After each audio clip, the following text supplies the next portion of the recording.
I have an amazing story about a fly-in moose hunt in Newfoundland to share, and it's kind of interesting because it's a story that wasn't even really supposed to happen. See him move behind the tree in there? There's a huge bull there!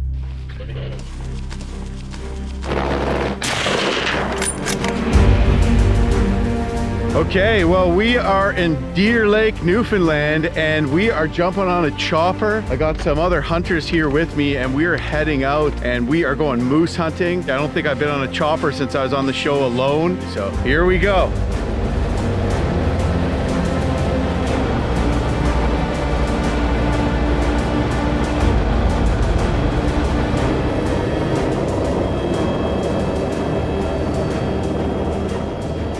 Hey Jamie, how you doing, buddy? Hey, buddy. I made it. Good to see you, buddy. How you been? Good, buddy. Good, good.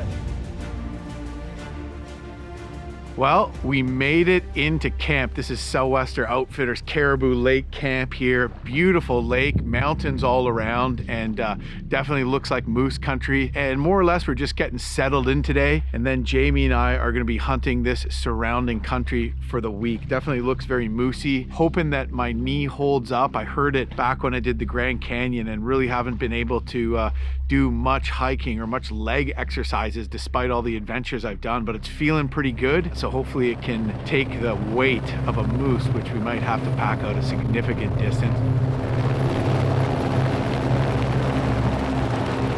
So I'm right in between trips in the Yukon, about to head off on this moose hunt, and I get a text from Sou'wester Outfitters that I'm hunting with, and they said, hey Jim, you know, can you make it to Newfoundland? Do the dates, you know, September 13th to 20th work for you for a moose hunt? And I'm thinking, because I already said let's bump it to next year, I say absolutely, let's do it. I thought they were talking about next year, but they were really talking about this year, and I'm like, oh my God, I've blown it, and this was a big deal. And Tori, my wife, says, Jim, why don't you just go?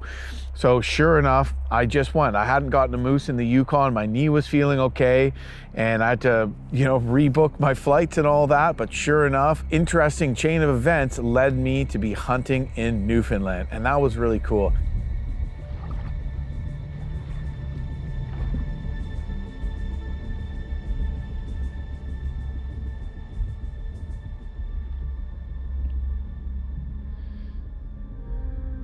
Yeah, this is a good sized lake here too. It's called Rocky Pond, and hopefully we don't find out why it's called Rocky Pond. But You got some paddles in the boat? yeah, there's lots of paddles. Yeah. You know how the doggy paddle? Ah, it's not bad. Yeah. How long are your arms? So we're gonna get there. We're gonna come walk right up into here, and there's some blueberry ridges in through here, and we'll call all this. We'll hunt all this tomorrow. So if we don't get a moose, we can do some berry picking then. There's lots of blueberries out there, yes sir. Yeah.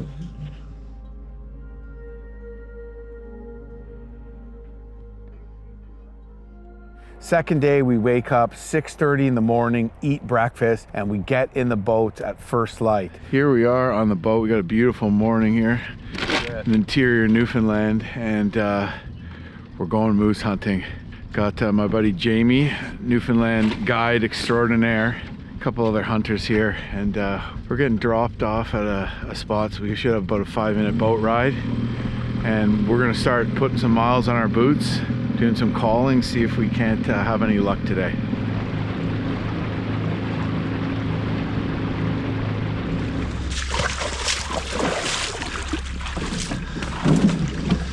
All right guys, good luck, eh? We're gonna skirt this ridge line. Keep the noise down to a max. So it's a beautiful day, there's no wind. Moose could hear us a mile away, so get up on a couple ridges, call, see what we can get, come out, work our way on up the bottom of Rocky Pond, see what's going on. Right on. Jamie and I head up on top of the snaking esker, and we walk along this esker for, I don't know, probably close to a mile and set up.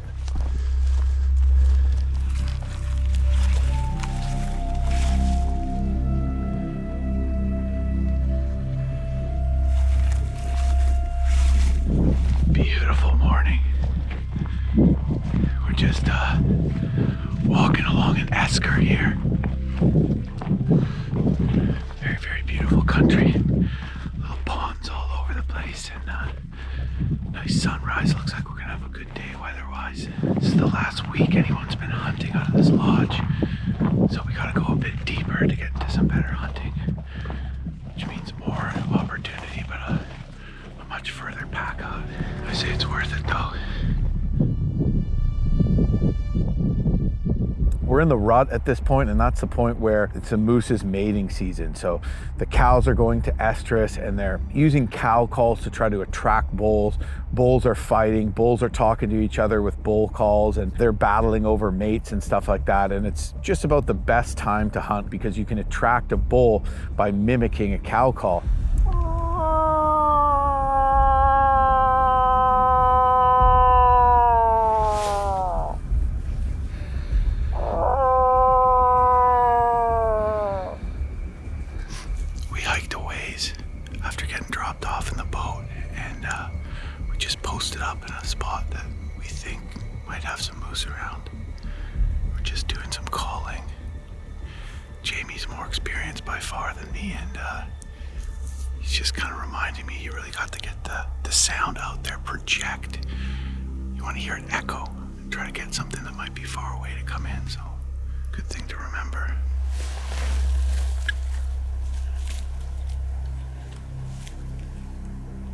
Sure enough, before too long, we see some moose.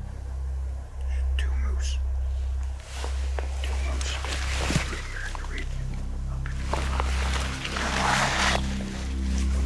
Coming into the call. Buddy's looking right at him. Yeah, two from there. See them? Oh yeah. Oh no, that's a bull. Yeah, that is a sign. And he's coming.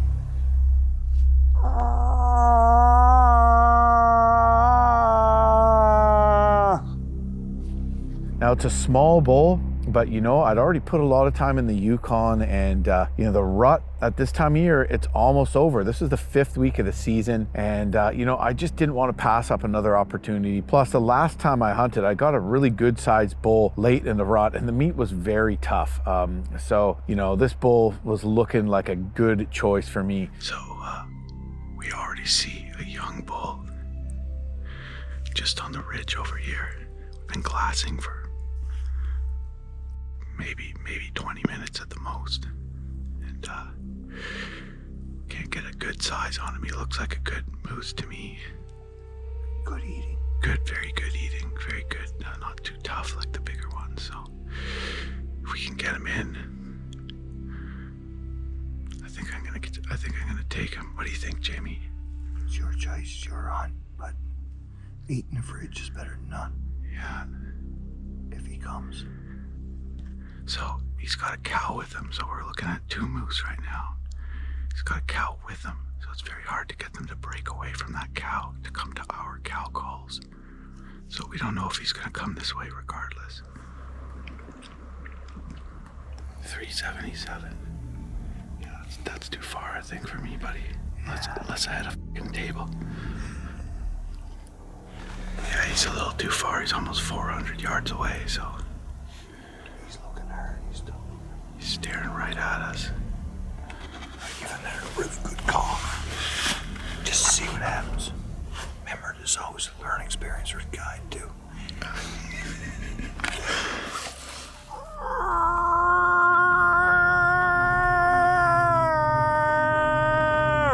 At first, we weren't sure if it was going to come, and it was staring right at us. I was just trying to be motionless, and we called again. You don't want to call too much.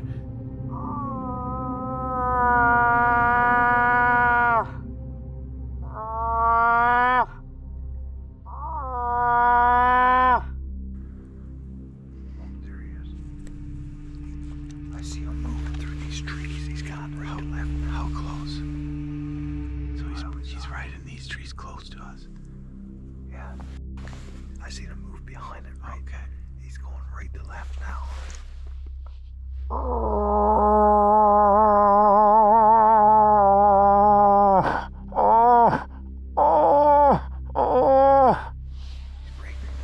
He's just broke out over here.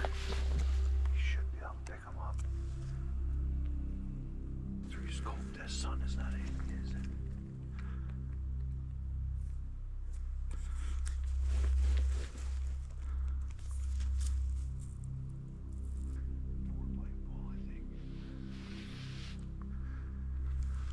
pretty exposed here. I gotta be still.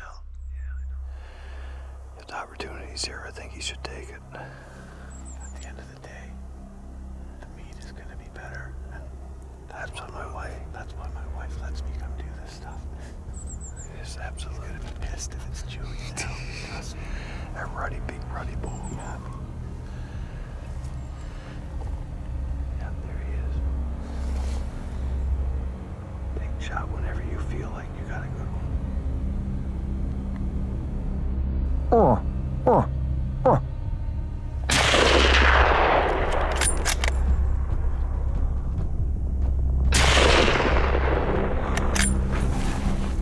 Got him. Hit him again, Jim. Hit him right through the trees if you got a sight on him. Did he fall? Yeah, went down. You hear that? I heard something, yeah. It sounded like he went down. Young bull, good eating, buddy. Good eating.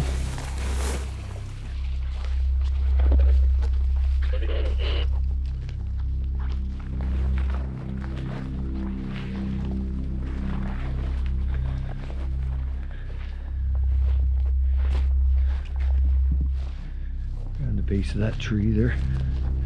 That's where I saw him go down anyway. There, look, see him move behind the tree in there? Oh, watch out, Jim, because he might jump up. I don't know how good you got him. Just put your scope up, look at the base there.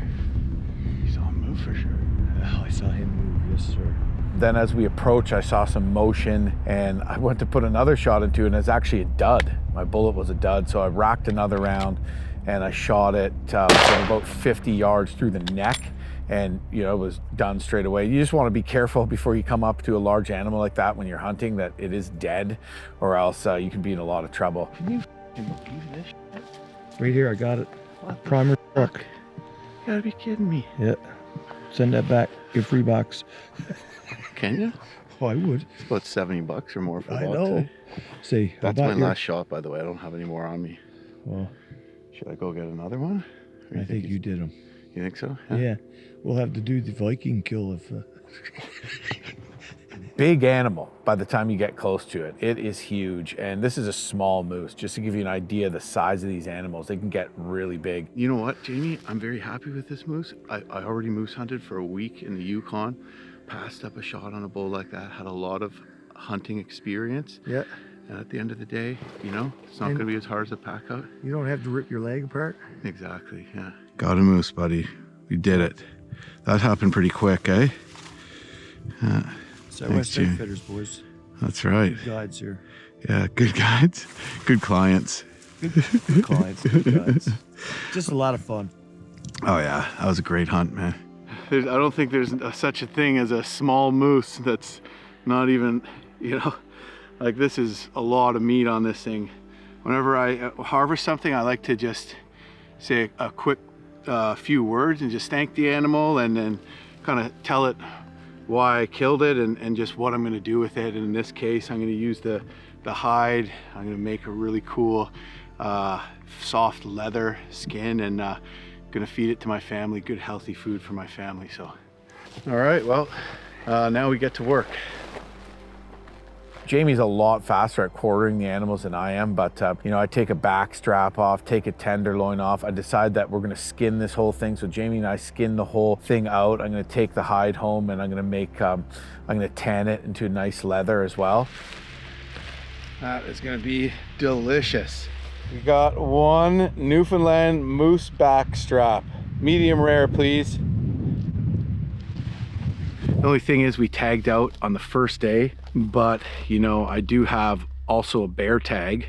And so this moose, I'm still gonna have some freezer space because it's not a massive moose. So we might get out and kind of explore the country a bit and potentially get a bear as well and get, you know, quite a bit more meat on a bear too, and the hide as well. I'm gonna save the hide on this one. It's not gonna be too big for me to tan. If you watched my other video there, that brain tanned a very nice buckskin, and it's a labor of love, but the results are very satisfying. So yeah, next part is a lot of work. We're gonna pack this thing back to the boat and travel back to camp with it And you know, we're gonna head out into the country tomorrow, so the fun is far from over.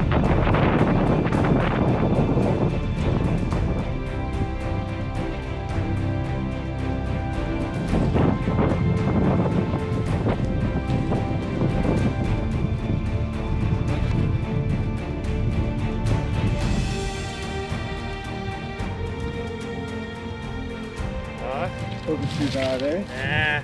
Look up to sweat. Well, that's good. That's good. You're not sweating a bead, are you? Eh?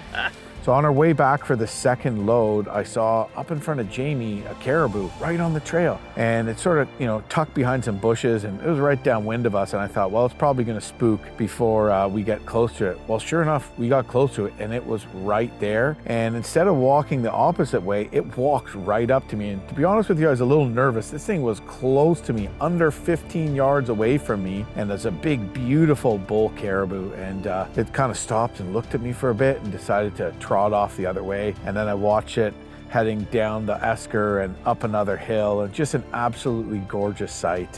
What an incredible day that was. Hunting like that, being successful, calling in a bull, seeing the caribou, traveling on the lake by boat, just very, very special.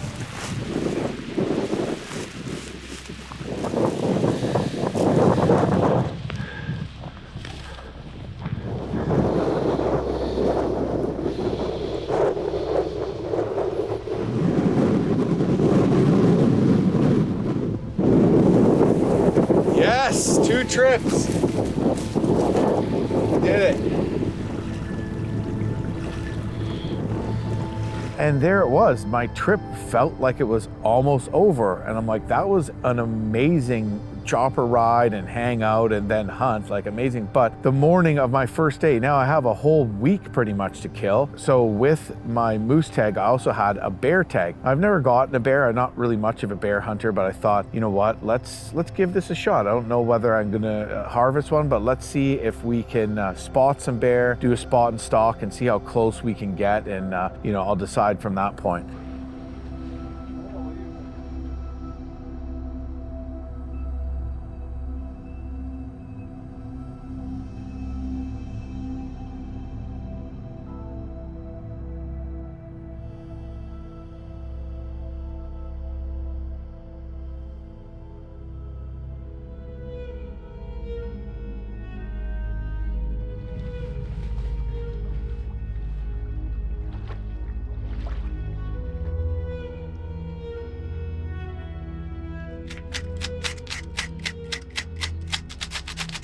Well, it is my 3rd day here at beautiful Caribou Lake.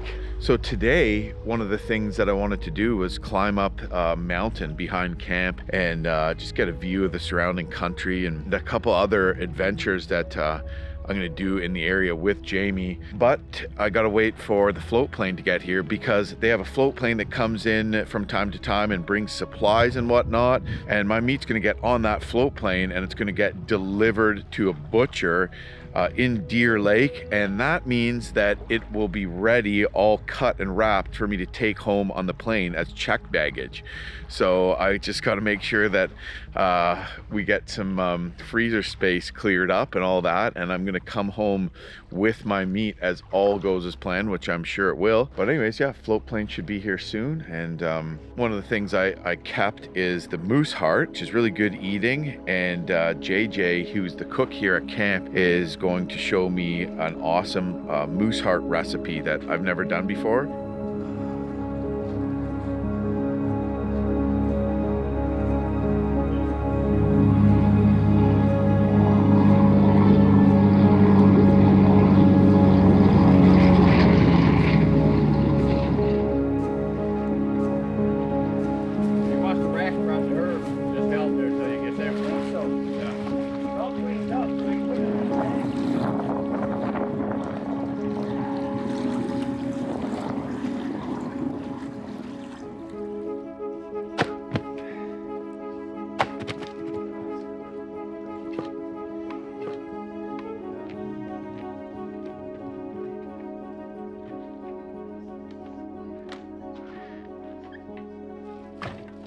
Stuff it in as far as you can get it.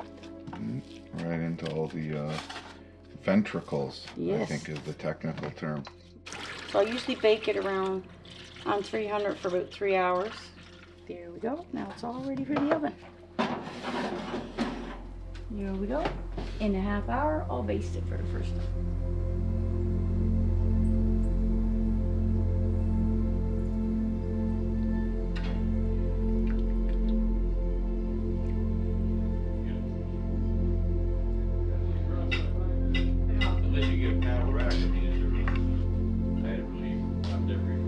Follow you. Yeah, we can braid the sides.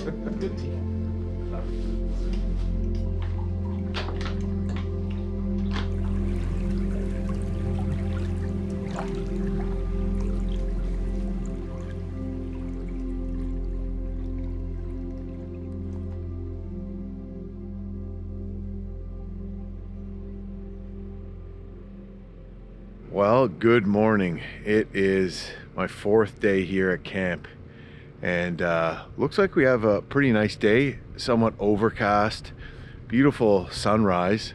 But Jamie and I are going to take off here from camp, and we're going to climb Bear Mountain, which is, you know, the largest mountain in the surrounding area.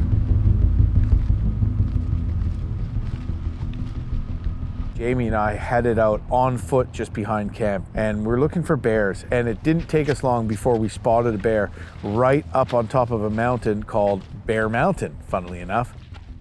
You can see right on the top, there's a boulder right on top of the mountain. You got the left peak, you got the right peak. Right in the center, there's a bowl.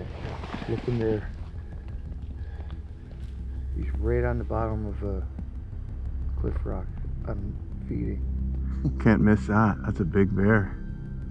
Oh, at least it looks big to me. So sure enough, we see a bear right away, but it's right on top of the mountain. I got to zoom in with my camera. It's a big black spot. It seems to be feeding up there, so we're gonna put a stalk in on it and see if we can't get up close to it and get a shot on it. I don't know for sure if I'm gonna shoot it yet, but I definitely have some more freezer space, so. The faster we could get up there, the better, because this bear seemed to be feeding, but we didn't know how long it was gonna be in that area. So classic spot and stalk. It was down in a little bowl, so we went around the back side of the mountain, did a ton of bushwhacking, lost one of my GoPros on the way, and came up right on top of the ridge and stalked up to see if we could see the bear. Probably would have been about a 200-yard shot, and peeked over the ridge ever so slowly, and there's no bear there, unfortunately. So it had moved on. Well, it looks like that bear might have put the slip on us. It was right here in this area, so it can't be too far away. We spotted the bear from down there, and we walked up all the way around the back of the mountain, and this right here is right in the area where we saw it. Wow. My Columbia puffer here, sitting up on top of this mountain. The wind's coming, we're not moving, we just worked up a sweat. This is super warm, and it's also packable and light. I can just pack in a little compression sack, and when I get up to where I'm gonna be sitting, pop it on, toasty warm. We're looking around for other moose and whatever we can see, really. Jamie spots a moose a very, very long distance away from the mountain. And sure enough, I see with my binoculars, I can see that moose too. Jamie sees a moose here. We're sitting here. Now we know there's other hunters out there, so Jamie radios Griff and Jeff. It looks like it's heading towards Marty's Knob there, Griff. You might be calling that, my son. And it turns out they're right in that area and they're calling. So we think that might be the bull moose they're calling in. And sure enough, it is. A couple of the other hunters, or one of the other hunters and a guide, are right over there. So Jamie was able to radio to them, and they saw it. And so they're actually moving in on it. So it's like literally we're watching this whole thing transpire here at the same time as we're bear hunting. It's sort of like having the nosebleed seats to a sporting event kind of thing. So we're gonna see what happens here. And then looks like this bear here has moved on some, so we're gonna head over to the other side of the mountain and see if we can see it. There are a few shots there.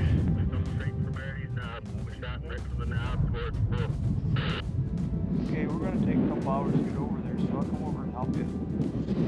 Yeah, so these guys are a couple clicks and a heck of a hike away down the mountain. But you know, we were chasing this bear today, pretty good stalk, it wasn't there. Pretty epic hunt, spotting and stalking like that up the mountain. Got some beautiful views in, and to be honest with you, I don't really know if I feel like shooting a bear today. Getting close to it would have been cool, but I think we're gonna try for a bear, maybe in the same spot tomorrow, weather permitting, and go give these guys a hand.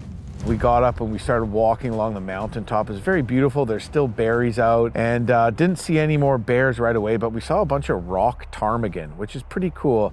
Hey Jamie, look, rock ptarmigan.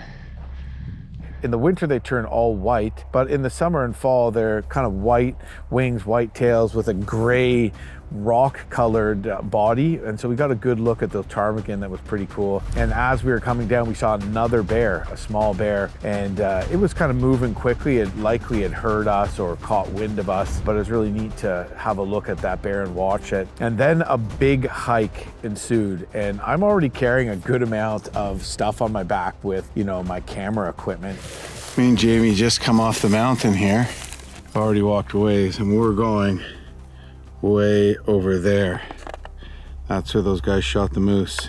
So we got a ways to walk. So I haven't been boots on the ground. I've done the paddling trips and that, but there's something really that feels free about just having your own 2 feet. Visibility like this, you can really just go any direction. It's a really good feeling. Good exercise too. Sometimes arguably maybe a little more than you want. You're walking up hills, down hills, across streams, through a lot of muskeg, which every step in muskeg feels like 2 steps. And so it was a very, very long and challenging trek that eventually brought us out right to Jeff and Griff, who had already had their moose process. And we were just doing that essentially to give him a hand. Jeff had injured his leg and foot in a motorcycle accident years ago, and he's almost 70, so he appreciated the help with that. So he was very happy with the moose he got, which was another smaller size bull, and we all packed that out back to the boat in one shot.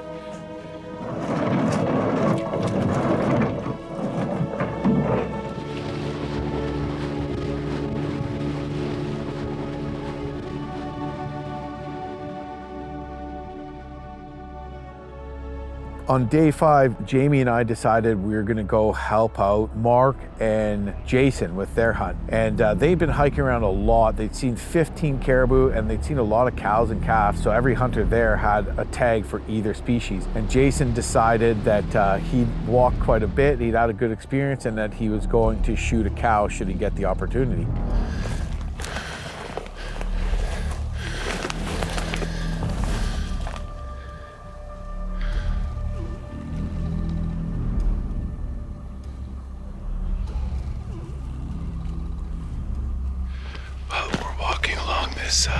Esker here. This is where Jamie and I got our bull, and we already saw one ahead. So Mark, the guide, and Jason, the other hunter, went ahead. Me and Jamie are just gonna follow them in.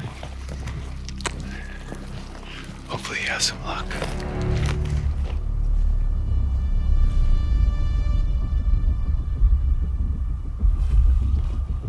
Jamie and I posted up in the same spot that I shot my moose from, and Mark and Jason went down into the valley and started putting a stalk on this cow moose. Now the whole time Jamie and I could see another moose, but we weren't sure whether it was a cow or a bull because it was so blocked by bushes. As Jason and Mark were putting the stalk on the cow, all of a sudden the other moose revealed itself, and it was a big bull, good sized bull. And Jamie got his walkie-talkie, said, "Mark, there's a big bull there, there's a big bull there." Mark, that's a big bull in there, a big bull with that cow, huge bull.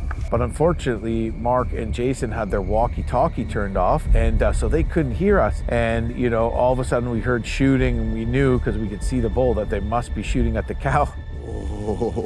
There's a huge bull there! It's running away.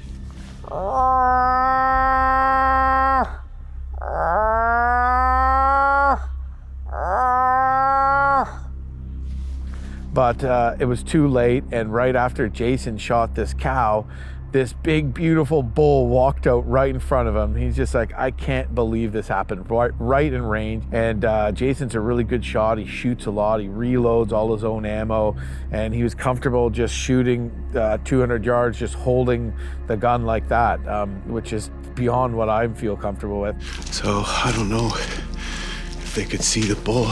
Me and Jamie suspected it was a bull, but we couldn't see its antlers because it was in the bushes. So we heard shooting and the bull came out, so we don't know what they were shooting at exactly, which moose they were shooting at, but sounds like they got a moose. Either way, I think Jason will be happy. So yeah, it was a successful harvest and a pretty amazing kind of situation. Even though they didn't get the animal they wanted to, it was a dry cow, so it didn't have a calf, and it looked like an older cow that probably wasn't breeding anymore too. So he was really happy with that. A bit of a story to go with it. Around that time, as these guys were processing up the cow, quartering it up, of course I was there to help pack it out as well. I got a fire going and I cooked up a moose shish kebab with sliced moose meat. I think it was a round roast. I've never cooked sliced moose meat like that before, but I just took a stick and doubled it up, folded it over, pushed it into the stick, and cooked it up over the fire, and it was actually really delicious.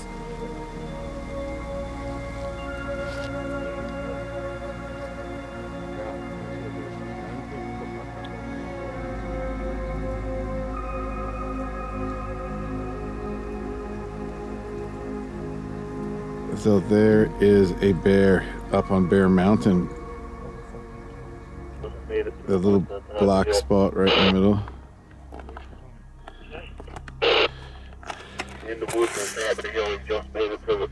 So we're just sitting here. These guys are radioing with the other hunters. They're still trying to chase down that big bull. And we just saw a bear. Jason here just put his binos up and boom, saw a bear right where Jamie and I walked up Bear Mountain yesterday. But it's the second one we saw, which is small, like only 80 pounds, very small bear, but kind of cool.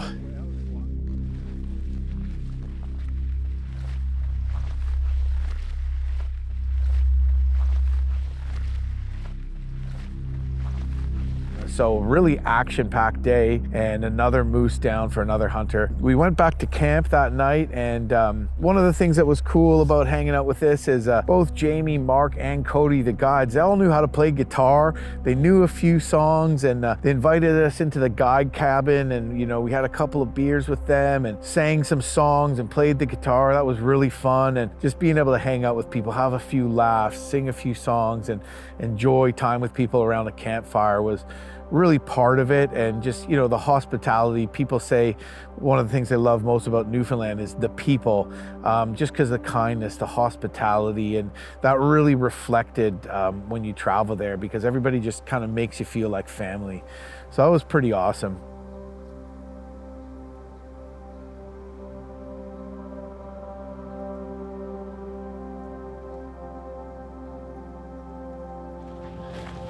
Well, it is the morning of our last day here, so we're gonna make the best of it, and we're climbing a mountain.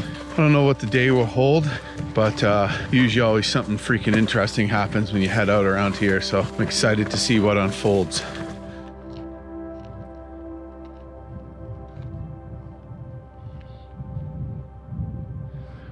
We just saw a bunch of Canada geese fly over top of Bear Mountain, and their formation, their V formation, completely all broke up and they're scattered, and then it kind of formed back together after it got past the mountain.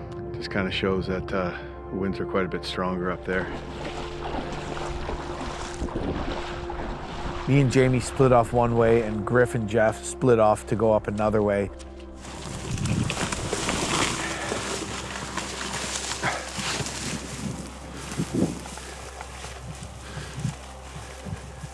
And we're kind of bushwhacking along another esker, and we just saw this big, beautiful, healthy cow moo trudging along. She was moving. I don't know if we spooked her or if it was something else, but I got a really good shot of her, and it was within 100 yards easily. So very, very cool experience. And then we climbed up the mountain the same way that we'd previously come down. We went up and up and up and got into that alpine tundra where there's blueberries and everything. And sure enough, we saw more ptarmigan up there. This time we saw rock ptarmigan and willow ptarmigan.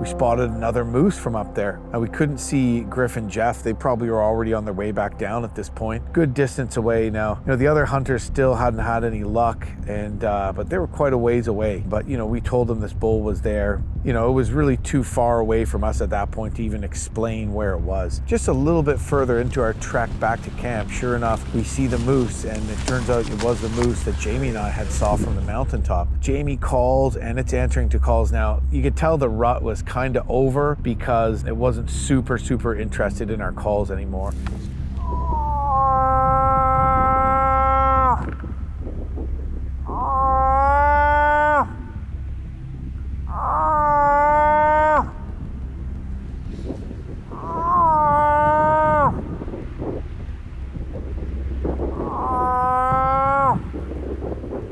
But we got it to come in a good ways, and definitely close enough to get a good ethical shot on it. And that was pretty cool just to watch this moose come in. And we found out not long before seeing that the other hunter had also got his moose. Final day of their hunt, they got lucky and got one. A tough time of year to hunt. You know, the area's been hunted all season and the rut really wasn't on in full swing anymore, but they got one. So we're all happy for them, and some good meat as well. That night we just had a blast hanging out around the bonfire, you know, just had a couple drinks, sang a couple songs. Jamie broke out the guitar and played a couple tunes, which was a lot of fun. And the next morning, we all jumped on the helicopter and headed back for Deer Lake. And the helicopter ride out was amazing. There was rainbows everywhere and just beautiful views on the flight out. I know a lot of people don't agree with hunting because you're going out there to kill something, and I get that for sure. The actual act of like killing something I don't like. I like harvesting the meat. I like to say we were successful and we got something, but most of all I like the hunt itself. And there's definitely something that strikes a primal chord in you when you're out there in the bush and all your senses are dialed in and you feel that you're hunting. It just connects you with part of you that maybe you've never uncovered before, and really kind of put you in touch with your ancestors and a true part of really the human experience throughout time is being in the woods, living close to nature and hunting like that. So there's something extremely rewarding about it, which I feel is in our makeup. And especially when you do it the way we did it, fair chase and packing the meat out and not wasting anything. So really special. And anybody that's looking to go moose hunting in Newfoundland, check out Sou'wester Outfitting. They offer chopper in and out flights, so you're not going to miss any days of your hunt. You're not going to miss your commercial flights on the way out due to bad weather. They do an excellent job of really taking care of your meat. Meals are provided and cooked for you. The food was just a 5-star experience, and you know, the guides have been working there year after year, and you know, everybody just makes you feel like family. Anyways, hope everybody liked the video, and stay tuned for the next one. We got some awesome winter adventures coming up.